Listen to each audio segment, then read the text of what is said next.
So yesterday, in-inform tayo ng mga kaibigan natin sa DOH na tinanggal na daw tayo sa system, so hindi na daw tayo pwedeng mag-refer ng mga gagamutin sa iba't ibang ospital. That might be the price we have to pay. And we know, we don't have enough personal resources para ipagamot lahat. Pero, we have enough resources to hire buses.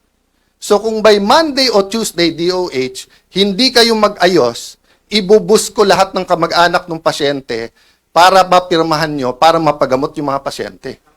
Kasi hindi naman ako aatras eh. Di ba? May sakit sila, ang dami-dami yung pera, abroad ka ng abroad, Mr. Secretary. Picture ka ng picture kasama ng mga nasa vape. Di ba? O, tapos, flu shots lang, hindi nyo mabid, hindi makasama. Tapos just because ang tingin mo, wala na ako ngayon sa paningin ng Malacanang, tatanggalin mo yung privilege namin. Oh, Senator Lacson, sir, sabi mo, hindi pwedeng gamitin ang AIX, hindi pwedeng gamitin ang TUPAD, hindi pwedeng gamitin ang MAIP sa politika, at hindi dapat nag-iipitan. Oh, sir, nagsusumbong ako sa iyo. Kung hindi ako magsumbong sa iyo, magsusumbong ako sa Tulfo. Oh. Pero, hindi kay Erwin at hindi kay Rafi. Doon ako kay Ben magsusumbong kasi si Ben walang kontrata sa gobyerno eh. 'Di ba? Walang tinatago eh, walang ano, 'di ba? I'm not close to Mon Tulfo. I'm one of his punching bags even during the time of Duterte time. Pero si Mon wala rin kontrata sa gobyerno sa pag-alam ko. So I respect him.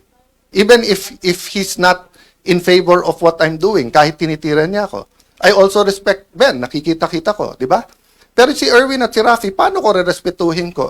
Paano ko re-respetuhin? Eh, di ba, alam ko kung sino kayo, anong ginagawa nyo, alam ko kung anong hawak sa inyo. Tapos, aaraw-arawin nyo ako sa media. Magdebate tayo, sabihin nyo yung topic, yung debate ng katotohanan, debate ng flood control, debate ng contractor, di ba? Huwag tayo magdebate ng kung ano-anong gusto nyong topic na nililihis nyo lang sa mga nangyayari. So again, mga kasama, tama yung narinig nyo, inuumpisahan na kami. Actually, to be fair ha, for a long time, Senator Amy and Senator Bongo, pinagtatanggalan din ng mga pondo. So, ang sabi nila, daan-daan bilyon ang para sa ayuda at hindi ito pwedeng gamitin sa pagpapamango, which is not true also. Nung simula nung nagkaroon ng oil crisis, nung simula nung Israel, open na silang may picture, may pangalan sa pagdidistribute eh. Pero okay lang kasi at least nakukuha ng tao. So don't get me wrong ha. As long as yung mga pasyente na asikaso, it doesn't have to pass through my office. Ang problema, pumunta sa opisina nila, sila nagsasabi, pumunta ka sa congressman, senador. Pagpunta naman nila sa congressman, senador, ay, dito sa congressman na to, kasi kakampi ng Malacanang. Dito kakampi, di ba? So, let me address myself to Senator Win because paulit-ulit siya nung siya ang chairman ng Committee on Finance. Sabi niya, walang politika sa pondon to. And I believe him. I believe him. When he was chairman of Finance, sabi niya, walang politika, pare-pareho to. At yung amounts natin bilang mga senador, walang lalamang, pare-pareho tayo. O, Senator Win, you're now the Senate President. May DOH Secretary ka, namumuliti ka. O, the ball is in your hands, di ba? Pero papayag ba tayo? Sa atin, ano ba ang isang weekend?